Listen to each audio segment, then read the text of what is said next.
আমিরুল বাপ্পি। বাপ্পি, মৌসুমী ফলগুলো বাজারে কেমন দামে বিক্রি হচ্ছে আর বিদেশি ফলের চাহিদা কেমন?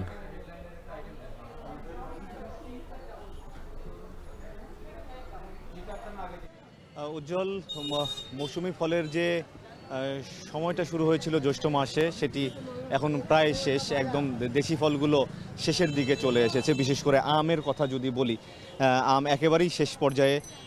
তো বেশিরভাগ আমের দামই ছাড়িয়েছে 100 টাকা কেজি, যেগুলো ভালো আম।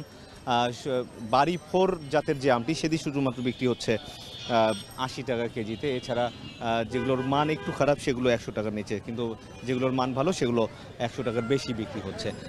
এছাড়া আনারস বিক্রি হচ্ছে 60 থেকে 100 টাকা পর্যন্ত প্রতি পিস। দেশি তরমুজ কিছু বের হয়েছে, যেটি বিক্রি হচ্ছে 90 থেকে 100 টাকা কেজি পর্যন্ত। দেশি মালটা বিক্রি হচ্ছে 120 থেকে 150 টাকা পর্যন্ত। ড্রাগন বিক্রি হচ্ছে 140 টাকা। লটকন বিক্রি হচ্ছে, কয়েকদিন আগেও লটকন বিক্রি হচ্ছিল 120-30 টাকা, আজকে সেটি বিক্রি হচ্ছে 200 টাকা কেজিতে। তো দেশি ফলগুলোর দাম বেড়ে যাচ্ছে, যার কারণে বিদেশি ফলের চাহিদাও ধীরে ধীরে বাড়ছে, এবং বিদেশি ফলের দামও কোনোটি 300 টাকার নিচে নয়। আমি যদি জানাতে চাই, আপেলের দাম শুরুই হচ্ছে 280 টাকা থেকে শুরু করে 350 টাকা 400 টাকা পর্যন্ত বিক্রি হচ্ছে। মালটা বিক্রি হচ্ছে 400 টাকা কেজিতে। কমলা বিক্রি হচ্ছে প্রায় 350 টাকার মতো কেজিতে। এছাড়া ডালিম বিক্রি হচ্ছে 450 টাকা কেজিতে। আঙুর বিক্রি হচ্ছে 450 থেকে 500 টাকা কেজি পর্যন্ত।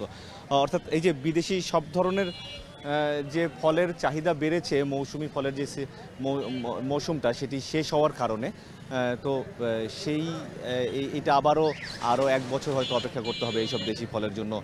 এর মধ্যে কিছু তরমুজ হয়তো নামবে সামনে, দেশি ফলের মধ্যে এটাই থাকবে। তো উজ্জ্বল, এই ছিল আমার কাছে সৈয়দপুর থেকে ফলের বাজার নিয়ে সবশেষ অবস্থা।